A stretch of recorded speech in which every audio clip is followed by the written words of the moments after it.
स्वागत है दोस्तों हमारे यूट्यूब चैनल इलेक्ट्रिकल हिंदी में। दोस्त आज के वीडियो में हम जानेंगे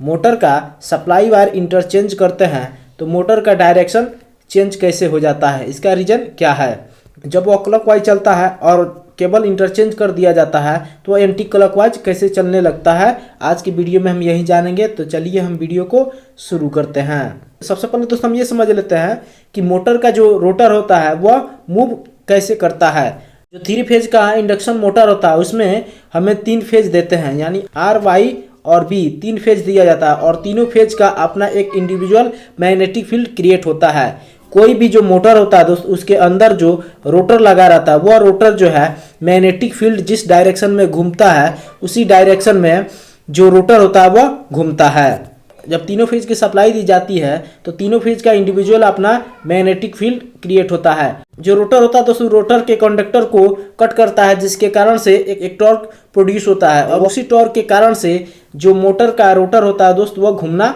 चालू करता है। जब तीनों फेज का सप्लाई देते हैं दोस्तों और उसके द्वारा जो मैग्नेटिक फील्ड क्रिएट होता है और वो मैग्नेटिक फील्ड जो है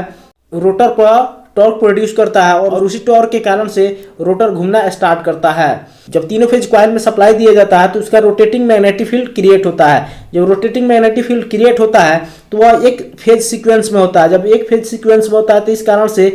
रोटर हमारा या तो क्लॉकवाइज डायरेक्शन में घूमता है या एंटी क्लॉकवाइज डायरेक्शन में घूमता है। जब फर्स्ट टाइम में हम किसी भी मोटर में आर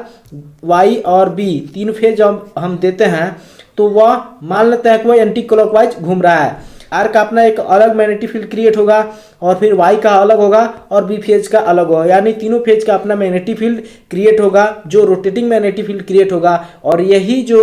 मैग्नेटिक फील्ड है दोस्त वो आप मोटर के रोटर को कट करेगा जिसके कारण से उस पर टॉर्क प्रोड्यूस होगा और वह रोटर जो है दोस्त वह घूमना स्टार्ट करता है। और जब हमारा मोटर एंटी क्लॉकवाइज चल रहा है तो इन तीनों फेजों में किसी 2 फेज को हम आपस में इंटरचेंज कर देते हैं, यानी आर वाले को हम वाई के जगह पर ले जाते हैं और वाई वाले को हम जब आर के फेज में चेंज कर देते हैं तो उस कंडीशन में जो एक सीक्वेंस में जो हमारा रोटेटिंग मैग्नेटिक फील्ड क्रिएट हो रहा था उसमें चेंजिंग हो जाता है और उस कारण से जो एंटी क्लॉकवाइज में घूम रहा था वही अब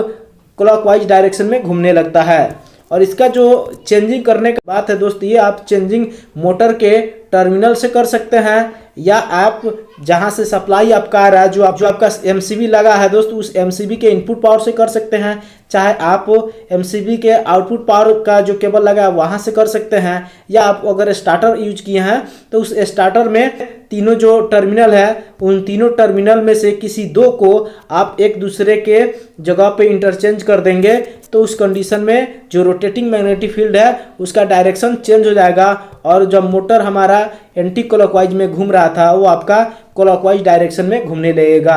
तो कोई भी जो मोटर होता है और उसका रोटर जो घूमता है वो रोटेटिंग मैग्नेटिक फील्ड होने के कारण से ही घूमता है, क्योंकि जब मैग्नेटिक फील्ड क्रिएट होता है तो वह प्रेशर डालता है रोटर पे, क्योंकि रोटर आप देखते होंगे कि स्क्वायर के जो रोटर होता है उसमें आपको तिरछी लाइन इंक्लाइंड आपको दिखने को मिलता है। अब यही मैग्नेटिक फील्ड जब इस लाइन को कट करता है तो टॉर्क प्रोड्यूस होता है जिसके कारण से जिस डायरेक्शन में रोटेटिंग मैग्नेटिक फील्ड हमारा घूमता है उसी डायरेक्शन में हमारा मोटर का जो रोटर होता है वो भी घूमना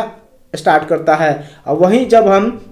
इन तीनों फेजों में 2 किसी को आपस में इंटरचेंज कर देते हैं तो जो rotating magnetic field anti clockwise बन रहा था वो आपका क्लॉकवाइज में हो जाता है और मोटर हमारा उस तरह से घूमने लगता है। तो दोस्त मैं आशा करता हूं कि रोटेटिंग मैग्नेटिक फील्ड आपको समझ में आ गया होगा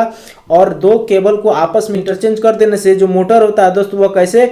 एंटी क्लॉकवाइज से क्लॉकवाइज डायरेक्शन में घूमना स्टार्ट कर देता है, ये आपको समझ में आ गया होगा। अगर वीडियो आपको अच्छी लगी हो तो प्लीज़ लाइक कर दीजिए और चैनल को सब्सक्राइब करके इस बेल आइकन को क्लिक कर लीजिए जिससे हमेशा आपको नोटिफिकेशन मिलती रहे। तो आज के लिए इतना ही। Thank you for watching.